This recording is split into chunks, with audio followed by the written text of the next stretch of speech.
Hi, I'm Brittany from Grasple Support. Collaboration is one of our key tenets at Grasple, so today I'm going to be showing you how you can share your work and knowledge all in the Grasple tool. Let's hop over to the Grasple tool for a step-by-step guide on adding collaborators to your course and repository. Now that we're in the Grasple tool, let's jump into the step-by-step guide.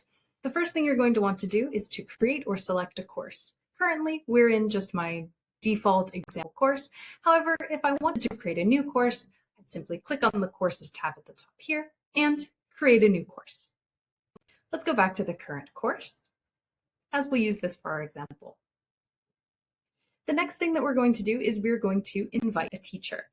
We're inviting a teacher specifically to this course. The way to do that is to navigate to your teacher dashboard at the top of the screen. Click on the Teachers tab, and then the Invite Teacher button is here. Here you can then look for other users by searching on their email address, or you can add teachers to your sort of organization by including the name, the email address, and very importantly, whether or not they are a teacher or a tutor. What's the difference? Well, a teacher will have all of the same rights that you have, which means that they can remove you from your own course. If you're not sure if you're comfortable with that, then you can make any teacher a tutor instead. You filled in all of the details, an email will be sent to your colleague. They have to accept that invitation, and then they will become a member of your course. What does this give them permission to do? Now they can add students, rearrange the contents of the course, and add new contents to the course, remove contents of the course. They have all of the same editing rights as you do. However, it may be the case that the teacher that you invite can't edit individual exercises.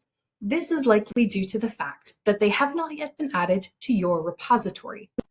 Your repository, if you navigate to it up here on the top of the screen, your repository is where you keep all of your exercises, subjects, etc. I haven't created a repository yet, but it's very simple. Give it a name, click Create, and I now have a repository. Again, no subjects, exercises, or anything in here. However, if you're using an exercise that exists in your repository in a course, collaborators on the course may not have the ability to edit those exercises. However, not a problem.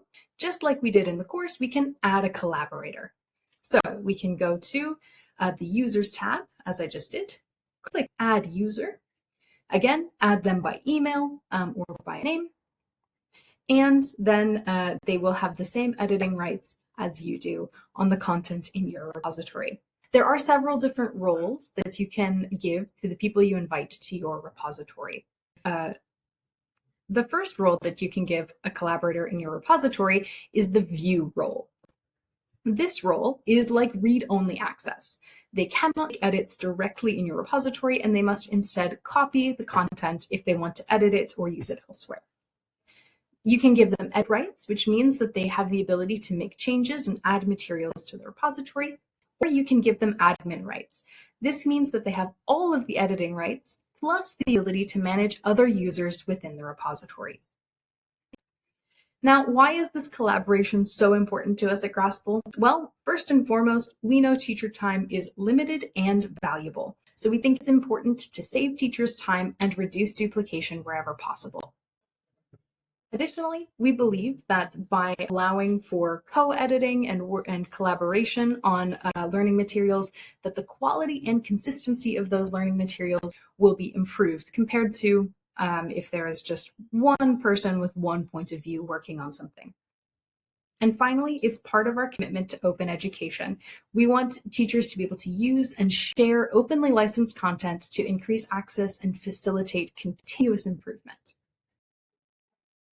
And that's all for today. Thank you very much for watching.